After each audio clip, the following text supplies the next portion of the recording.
లో ఈ పొగ వెళ్ళిపోవడం ఖచ్చితంగా 2-3 రోజులు హెల్త్ కండిషన్స్ మానిటర్ చేయాలని అక్కడ ఉన్న వైద్య సిబ్బంది పవన్ కళ్యాణ్ గారి కుటుంబానికి ఇచ్చిన సమాచారం మేరకు సేఫ్గా ఉన్నారు.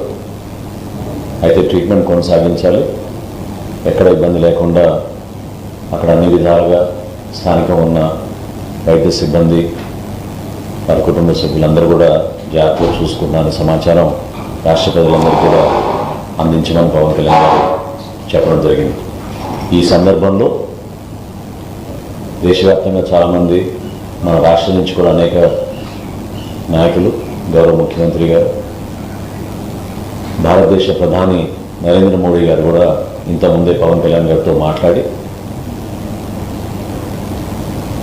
మార్క్ రికవరీ గురించి తెలుసుకోవడమే కాకుండా అక్కడ ఎటువంటి ఫెసిలిటీస్ కావాలన్నా స్థానికంగా ఉన్న హై కమిషనర్కి ఆదేశాలు జారీ చేశారనే విషయం ప్రధానమంత్రి గారు పవన్ కళ్యాణ్ గారికి తెలిపారు. మనస్ఫూర్తిగా ప్రధానమంత్రి గారికి జనసేన పార్టీ నుంచి, మా పార్టీ అధ్యక్షుడు పవన్ కళ్యాణ్ గారి నుంచి ఆయనకి ప్రత్యేకంగా ధన్యవాదాలు. ఈ విధంగా స్పందించి క్లిష్ట పరిస్థితుల్లో కుటుంబానికి అండగా నిలిచినందుకు ప్రధానమంత్రి నరేంద్ర మోడీ గారికి, రాష్ట్ర ముఖ్యమంత్రి చంద్రబాబు నాయుడు గారికి మనస్ఫూర్తిగా ధన్యవాదాలు తెలుపుకుంటున్నాం. మార్క్ కండిషన్ డెఫినెట్గా అవుట్ ఆఫ్ డేంజర్, ఇబ్బంది లేదు. ట్రీట్మెంట్ కొనసాగించాలి.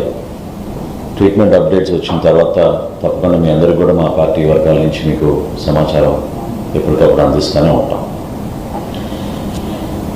ముఖ్యంగా ఈరోజు ఢిల్లీ పర్యటనలో భాగంగా ఉదయం food corporation of India managing director Ashutosh గారిని కలిసి ఖరీఫ్ మాసంలో ఏ విధంగా రాష్ట్ర వ్యాప్తంగా 37 లక్షల మెట్రిక్ టన్నుల ధాన్యం కొనుగోలు చేశాం, రైతాంగానికి 8,300 కోట్ల రూపాయలు 24 గంటల్లోపే చెల్లించిన విధానం గురించి ఆయనకి వివరించడం జరిగింది.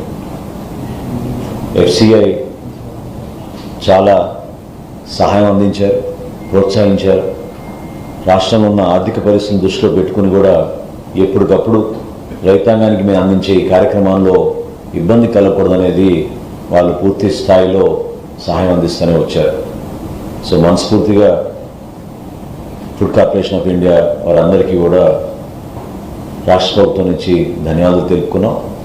అదేవిధంగా రాబోయే రబీ మాసంలో మరొకసారి ఏ విధంగా రైతాంగానికి ఆదుకునే విధంగా మేము కార్యక్రమాలు చేపట్టాము, ఏ విధంగా రైస్ మిల్లర్స్ తోటి కలిసి ఎక్కడ కూడా రైతాంగానికి నష్టం కలగకుండా, ఇబ్బంది కలగకుండా మేము ఉపయోగించే టెక్నాలజీని ఆయనకి వివరించడం జరిగింది.